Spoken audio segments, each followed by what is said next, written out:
Channel 2 weather with meteorologist Jackie Purcell. Well, good evening, everyone. The sunrise is a little more pronounced because, of course, we're losing minutes a day, but it does give us a beautiful shot of the sunrise out of Kasilof, and Jerry and Mark Quick sending us that gorgeous shot. Love that striation in the clouds. Temperatures currently in the Anchorage metro area are into the 60s. It's been a little of a rainy day across much of the metro area. And as we zoom into the state of Alaska, we have an area of low pressure that's going to continue its trek eastward. You can see the associated wet weather with this. It stretches from southwest Alaska to the south central area. This rain will continue to rotate through. And in southwest Alaska, you tonight could even see some isolated thunderstorms.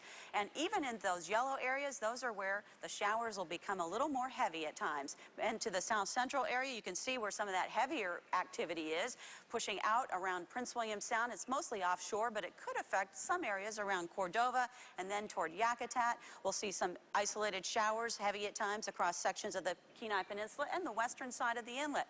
And into the interior, there's also a chance for some isolated thunderstorms. They have some showers kind of lifting off the Alaska Range, continuing to drift north and west. Fairbanks topping out at 78 degrees, its temperature this hour, so they've been steadily climbing throughout the afternoon. Barrow down to 37. Other areas of the state also got up to the 70s. For example, Kotzebue at 71, McGrath hitting 72, and then staying into the 50s for both Nome and Bethel, Dillingham, Kodiak Island, though, you made it up to 63 degrees, and Juneau, you're at 62 for a daily high. Back through the south central area, inland, it did warm up to Wasilla at 70 degrees, but generally seeing temperatures into the 60s, if not the 50s, Cordova at 57, and here over the last 24 hours. That ridge of high pressure is not going to help us out just yet, but maybe by late Thursday, you'll start to see some clearing as this area of low pressure exits just to our east. This panhandle, you'll still see the residual effects of that with some wet weather lingering. But even into Friday, we're expecting partly to mostly sunny skies. The most limited shower day we'll see before the weekend starts to roll around. Now, for a look at your forecast into the northern part of the state, it's mostly sunny for most locations. Look at Bettles, they'll be up to 76 tomorrow. But across the Arctic slope, that's where you'll see some cloud cover and winds for Barrow out of the east at 15 to 30 miles per hour. Interior Alaska, isolated afternoon thunderstorms, but generally some sunshine. Highs will still be able to hit the 70s, 69 though for both McGrath and Healy.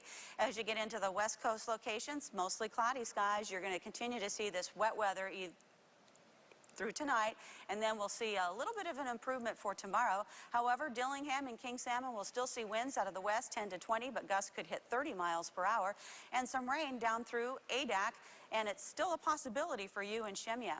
For the southeastern portion of the state, we're looking at wet weather pretty much from Yakutat south to Ketchikan. I think you should be braced for that. It's coming your way. For the south central area, it'll be rain tonight, tapering off to showers for tomorrow, with high temperatures still hitting the 60s for many locations. And in fact, the Matanuska-Susitna Valley, Kenai Peninsula could be up to the high 60s, Palmer at least at 69, with mostly cloudy skies. So if you like some sunshine, you'll like the forecast toward Friday. But for Thursday, lingering showers, mostly sunny by the second half of the day on Friday. And even though we roll in some clouds once again, and that brings up a chance of showers as we head into the weekend, it still should be a fairly quiet period over the next 7 days. All the more reason to look forward to Friday. Yeah. All right. Thanks, Jackie.